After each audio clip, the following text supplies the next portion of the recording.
தாவூது நபிக்கு 99 பொண்டாட்டி இருந்தார்கள். இன்னொரு ஆளுக்கு ஒரு பொண்டாட்டி இருந்துச்சு. இந்த 99 பத்தாம அந்த ஆளு பொண்டாட்டியும் இவர் நினைச்சாரு அபேஸ் பண்ணிக்கிட்டாரு.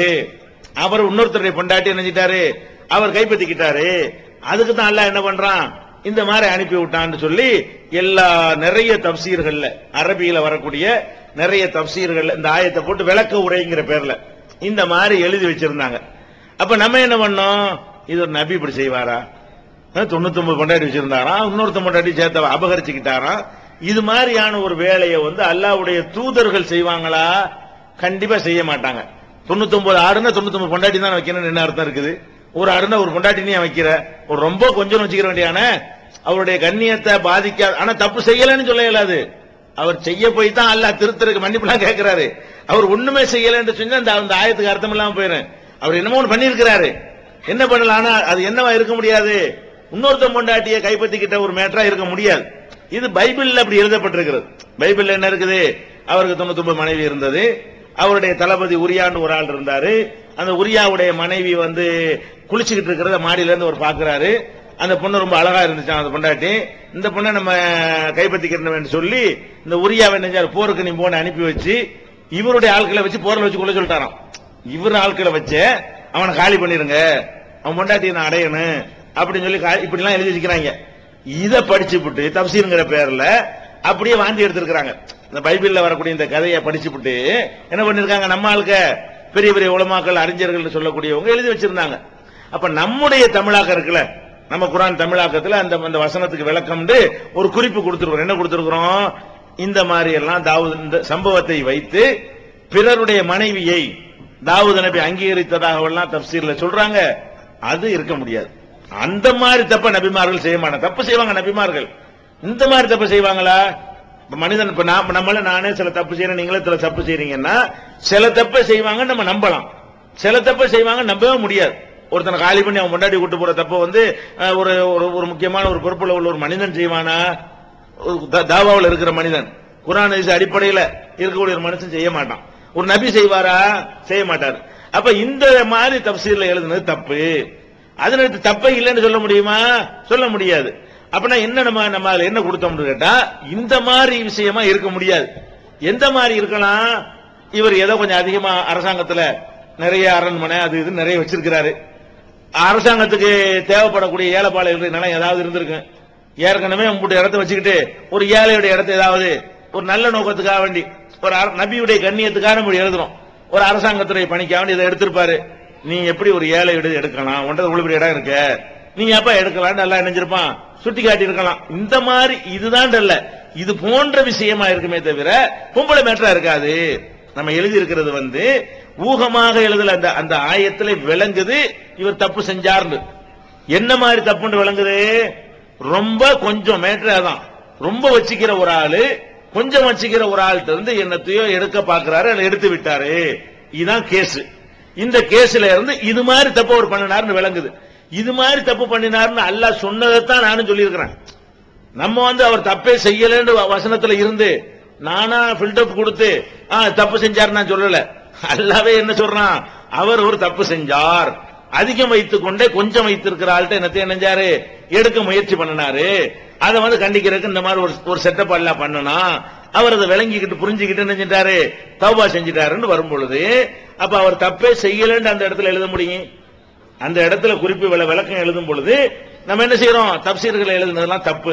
பொம்பளை விஷயமா எழுதுறது அது கண்டிப்பா இருக்கவே இருக்க முடியாது. அப்ப ஒண்ணுமே இல்லைன்னு விளங்கிடக்கூடாது, இருக்குத அப்படின்னா சும்மா விட்டுட்டோம்னா ஒண்ணுமே நடக்கலன்னு விளங்கிடக்கூடாது, நடந்து இருக்குது. அது என்ன மாதிரி இருக்கலாம், பொம்பளை விஷயம் அல்லாத வேற ஏதாவது ஒண்ணு இருக்கலாம். அது எது மாதிரி இருக்கலாம், அரண்மனையை விஸ்தீர்ணப்படுத்த நினைச்சிருக்கலாம், அரண்மனையை பெரிய இடமா இருக்கிறது அதை கொஞ்சம் பெருசாக்கலாம்னு நினைச்சிருக்கலாம், பக்கத்துல ஒரு குடிசை இருந்திருக்கலாம், ஏதோ ஒண்ணு அதை கொஞ்சம் எடுக்க முயற்சி பண்ணிருக்கலாம். அப்படின்னு நல்லா மழை அனுப்பி இப்படிலாம் பண்றீங்க, இவ்வளவு பெரிய இடத்தை வச்சுக்கிட்டு ஒரு ஏழைப்பாளையோட இடத்தை எதுக்கு எடுக்கிற, ஒரு அரசாங்க பணிக்கா இருந்தா கூட ஒரு நல்ல பணிக்கா இருந்தா கூட ஒரு ஏழைப்பாளைய இடத்தை எடுக்கலாமா என்பதற்கு இது போன்றதாக இருக்கலாம் அப்படின்னு சொல்றோம். இதுல எந்த விதமான ஒரு கற்பனையோ கூடுதலோ கிடையாது. நபியுடைய கண்ணிய குறையும் ஒண்ணு கிடையாது, அல்லாஹ் சொன்னதை மறுக்கிறதும் கிடையாது, நபிமாருடைய அந்தஸ்தை குறைக்கிறதும் கிடையாது. அந்த உதாரணத்தின் மூலம் என்ன சொல்லப்படுகிறதோ அதை நபியுடைய கண்ணியம் கெடாத வகையிலையும் அல்லாஹ்வுடைய வசனத்தை மெய்ப்பிக்காத வகையிலையும் இது போன்று எதையாவது வச்சுக்கிறங்க. இதுதான் நாங்க சொல்லவும் இல்லை. இது போன்றதாக இருக்கலாம் என்ன அர்த்தம்? இது மாதிரி வேற ஏதாவது இருக்கலாம். இந்த லாம்னு போட்டால என்ன அர்த்தம்? இன்னொரு சைடு இருக்குன்னு அர்த்தம். இறைச்சி சாப்பிடலாம்னு சொன்னா என்ன அர்த்தம்? சாப்பிடாமலும் இருக்கலாம்னு தான் அர்த்தம். சாப்பிடணும்னு சொன்னா தான் கண்டிப்பா சாப்பிடணும் அர்த்தம். சாப்பிடலாம்னு அர்த்தம் சாப்பிடாம இருக்கலாம், போகலாம்னா போகாமலும் இருக்கலாம். இருக்கிறீங்க எல்லாம் போகலாம்னா அர்த்தம், போகாமலும் இருக்கலாம்னு அர்த்தம். போ உடனே போய் தான் ஆகணும். அப்ப நம்ம சொன்னது என்ன? இருக்கக்கூடும், செய்திருக்கலாம், இது போன்றதாக இருக்கலாம், இதுவாகத்தான் இருக்கணும் கிடையாது. இது போன்றதா இருக்குமே தவிர எது போன்றதா இருக்காது. இந்த லேடி மேட்ரு, பெண்கள் மேட்ரு சம்பந்தமா இருக்க முடியாது அப்படிங்கிறது எந்த வகையிலும் அதுக்கு இதுக்கு ரெண்டு ஒண்ணாக்க முடியாது. அவங்க இதை நம்ம எதுக்கு மறுக்கிறோம்? நபியுடைய கண்ணியத்தை குறைக்கிறாங்க. இன்னொருத்த பொண்டாட்டியை கைப்பற்றினார் சொல்வது நபியுடைய கண்ணியத்தை குறைக்கும். ஒரு அரசாங்கம் கவர்மெண்ட் இடத்த விஸ்தீர்ண ரோட்டை விஸ்தீர்ணப்படுத்துறதுக்காக, வேற ஏதோ ஒரு ஆஸ்பத்திரி கட்டுறதுக்காக ஒரு ஏழைப்பாளைய இடத்தை எடுக்கிறதுங்கிறது உலகத்தில் நடக்கிறது. ஒரு நபியும் இதை செய்யலாம். இந்த மாதிரி விஷயங்களை ஒரு நபி செய்யலாம், அந்த மாதிரி விஷயத்தை நபி செய்யக்கூடாது. அப்ப எந்த மாதிரி விஷயத்தை ஒரு நபியுடைய தகுதிக்கு செய்யலாமோ அது மாதிரி செஞ்சிருப்பாரு. அது மாதிரி இதுவா இல்லாட்டாலும் இது மாதிரியா தான் இருக்க முடியும். அதே நேரத்தில் நீங்க என்ன சொன்னீங்க? அது ஒண்ணு எழுதாம விட்டோம்னா அவர் செய்யலண்டு ஆயிரும். செய்யலண்டு அர்த்தம் வந்தா அந்த வழக்குக்கு அர்த்தம் இல்லாம போயிடும்.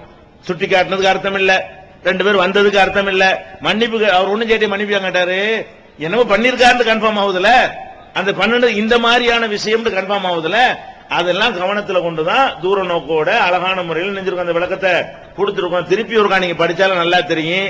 இது அந்த 99 கொண்டாட்டிங்கிறத மறுக்கிறதுக்காகத்தான் அந்த விளக்கத்தை கூட கொடுக்கிறமே, நபியுடைய கண்ணியத்தை கூப்பிட்டதுக்கு கொடுத்திருக்கமே தவிர அதுல எந்த விதமான நபியை இழிவுபடுத்தக்கூடிய விஷயமும் இல்ல. ஒரு குர்ஆன்ல சொல்லாத ஒரு பேசிக்க நம்ம கற்பனை பண்ணல. இது போன்றதா இருக்கலாம்னு தான் சொல்லியிருக்கோம். இதுதான் அடிச்சு நம்ம சொல்லல. அதுதான் காரணம். உலகத்தில் கணவன் மனைவியாக வாழ்பவர்கள் மறு உலகத்திலும் கணவன் மனைவியாக வாழ இறைவனிடம் கேட்கலாமா?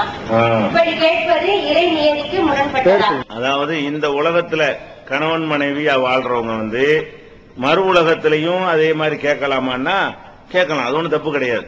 அதனாலதான் மார்க்கத்தில் உள்ள எல்லா விஷயத்தையுமே அல்லாட்ட கேட்கலாம். அப்படி அல்ல அமைக்கவும் செய்வான், மாத்தி அமைக்குவான். அதுக்கு கட்டாயம் கிடையாது.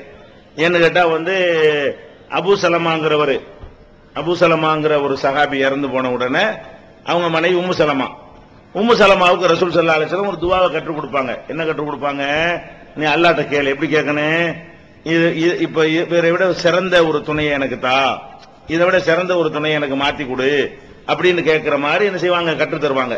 ஜனாசாவுல ஓதுற துவாவுல கூட என்ன சொல்லி தருவாங்கன்னா, அப்தில்ஹு ஜௌஜன் கைரம் மின் ஜௌஜிஹி, இப்ப இருக்கிற ஜௌஜை விட, ஜோடியை விட சிறந்த ஜோடியை அங்க மாத்தி கொடு அப்படின்றலாம் கேட்க சொல்றாங்க ரசூல் ஸல்லல்லாஹு அலைஹி வஸல்லம். அதனால நம்ம இதுதான் தருவாங்கன்னு கேட்ட தப்பு கிடையாது. ஆனா ரசூல் ஸல்லல்லாஹு அலைஹி வஸல்லம் என்ன கேட்க சொன்னாங்கன்னா, இப்ப இருக்கிறத விட நல்லதை கொடுன்னு கேளுங்களேன். இப்ப இருக்கிற ஒரு மனைவியை விட நல்லதை கேட்டீங்கன்னா இந்த மனைவியை நல்லா மாத்தி எல்லாம் தருவான். வணக்குதா? அவங்களே தர்றதா இருந்தாலும் இந்த புருஷனே கேட்டா கூட இவரை விட நல்லதை தாண்டு கேட்டா அவரையே தருவதா இருந்தா கூட இங்க உள்ள இந்த குறைபாடுலாம் இல்லாம அவரை மாத்தி நல்ல துணையை ஜோடியா என்ன செய்வான்? அல்லாஹ் தருவான். அதனால எப்படி நீங்க கேளுங்க? ரசூல் ஸல்லல்லாஹு அலைஹி வஸல்லம் கேட்ட மாதிரி கேளுங்க. எப்படி கேட்க சொன்னாங்க? அப்தில்ஹு ஜௌஜன் கைரம் மின் ஜௌஜிஹி, ஜனாசாவுல ஓதுற துஆ இது. இவருக்கு இப்ப இங்க இருந்த ஜோடியை விட சிறந்த ஒரு ஜோடியை கொடுப்ப, ஆம்பளையா இருந்தாலும் பொம்பளையா இருந்தாலும் இதை விட நல்ல ஜோடியை கொடு அப்படின்னு கேட்டோம்னு சொன்னா அது அதை விட நல்லது கிடைக்கல. நீங்க இதுக்கு போட்டு ஆசைப்படுறீங்க? இப்ப இருக்கிற முன்னாடி நல்ல பொண்டாடி எல்லாம் தருவேன், அதை வாங்கிட்டு போக வேண்டியதானே?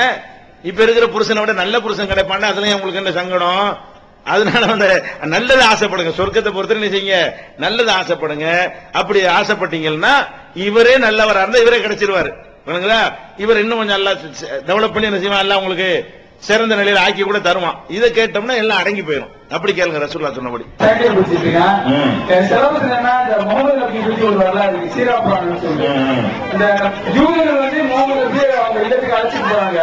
அழைச்சிட்டு போய் முகமது நபியை கொள்றதுக்கு பிளான் பண்றாங்க. ஒரு பெரிய பாறைகள் அவர் தலையில தள்ளிவிட்டு கொள்ற மாதிரி பிளான் பண்ணி வீட்டுக்கு அழைச்சிட்டு போறாங்க. அழைச்சிட்டு போய் ஒரு யூ என்ன பண்றான்? அந்த பாறைகளை தள்ளி வைக்க ட்ரை பண்றான். அப்ப அவனோட ரெண்டு கையும் அந்த கல்லோட ஒட்டிக்கிறது. ஒட்டிக்கிட்டோன்னா அவன் எவ்வளவு பிளான் பண்ணி இருக்கிறான், கையை பிஞ்சிட்டு வந்துட்டு கை அந்த ரெண்டு பிஞ்சு இருந்தோடனே அப்ப வந்து அவங்களுடைய தூதத்தை தகவல் சொல்றாங்க. அவங்க போய் அந்த இவங்க சொல்றாங்க நடந்ததுன்னா அப்புறம் சொல்றாங்க இறை தூதரே அவரை போய் கொள்ள பிளான் பண்ணல, அதனாலதான் உங்களுடைய கையில கதை ஒட்டிச்சு அப்படின்னு சொல்லிட்டு முகமது நபி நடந்ததை சொல்லி அப்புறம் முகமது நபி வந்து தன்னுடைய அற்புதத்தினால அந்த கதை மீண்டு அந்த ரெண்டு கையை ஒட்ட வச்சாங்க அப்படின்னு ஒரு இது ஆதாரப்பூர்வம் தானா? அவர் என்ன கேட்கிறாருன்னா, சீரா புராணம்னு ஒரு புக் இருக்குதுங்க. உமரு புலவர்னு ஒருத்தர் அதை எழுதியிருக்கிறாரு. நபிகள் நாயகம் ஸல்லல்லாஹு அலைஹி வஸல்லமுடைய வரலாறு கவிதை வடிவில் எழுதுறேன்னு சொல்லி அவர் அதை எழுதியிருக்கிறாரு. அந்த சீரா புராணத்தை எடுத்துக்கிட்டீங்கன்னா இவர் சொல்லக்கூடிய இந்த சம்பவத்தை முதல்ல எடுத்துக்கிறங்க. இந்த மாதிரியான ஒரு சம்பவம் ரசூல் ஸல்லல்லாஹு அலைஹி வஸல்லமுடைய எந்த வரலாற்று ஆதாரப்பூர்வமான நூல்லையும் கிடையாது. வணங்குதா? எந்த ஒரு ஆதாரப்பூர்வமான ஹதீஸ் நூல்கள்லையும் இந்த மாதிரி யஹூதி கூட்டிட்டு போய் பாறை உருட்டி வச்சு அவ கொலை செய்ய முயற்சி பண்ணி கையோட பாறை ஒட்டிக்கிட்ட மாதிரி கதை இருக்கு பாத்தீங்களா? இதெல்லாம் வந்து எந்த ஒரு ஆதாரப்பூர்வமான ஒரு ஆத்தன்டிக்கான நூல்ல என்ன செய்யப்படல,